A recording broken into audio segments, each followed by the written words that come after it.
James had not been out to push coaches or freight cars in the yard for several days. He was feeling miserable. Oh, dear! I wonder how long I shall have to stay in the shed. Will anyone ever see my red coat again? Why did I go so fast that I made a hole in one of my coaches that had to be mended with, of all things, a passenger's bootlace? At last, Sir Topham Hatt arrived.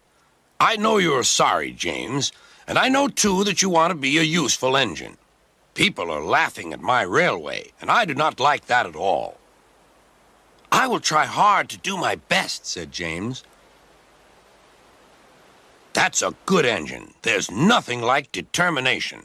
I want you to pull some freight cars for me. James was delighted and puffed away.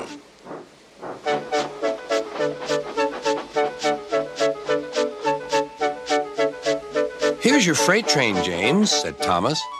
Have you got some bootlaces ready? And he ran off laughing. Oh, no, said the freight cars. We want a proper engine, not a red monster. James took no notice and started as soon as the conductor was ready. Come along, he puffed. We won't, screamed the freight cars. But James didn't care, and he pulled the screeching cars sternly out of the station.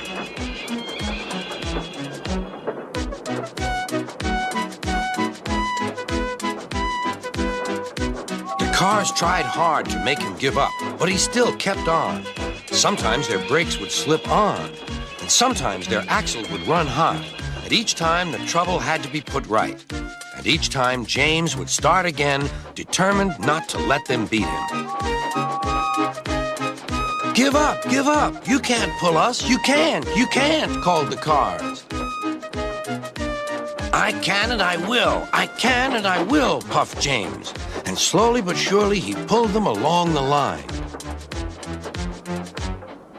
At last they saw Gordon's Hill. Look out for trouble, James, warned his driver. We'll go fast and get them up before they know it. Don't let them stop you. So James went faster. Soon they were halfway up. I'm doing it, he panted. Will the top never come? Then, with a sudden jerk, it all came easier. I've done it! Hooray! It's easy now! But his driver shut off steam. They've done it again! We've left our tail behind, look! The last cars were running backwards down the hill. The coupling had snapped. But the conductor stopped the cars and got out to warn approaching engines. That's why it was easy, said James, as he backed the other cars carefully down. What silly things freight cars are! There might have been an accident. Should I help you, James? Called Edward. No, thank you. I'll pull them myself. Good. Don't let them beat you. You're doing well, whistled Edward, as James slowly struggled up the hill. I can do it, he puffed. He pulled and puffed as hard as he could. I've done it, he panted.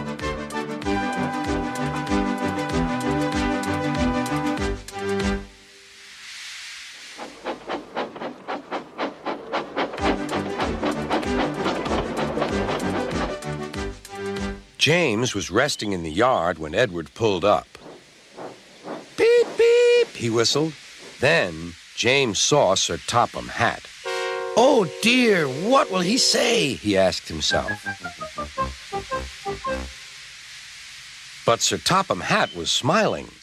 I was in Edward's train, and I saw everything. You've made the most troublesome train on the line behave.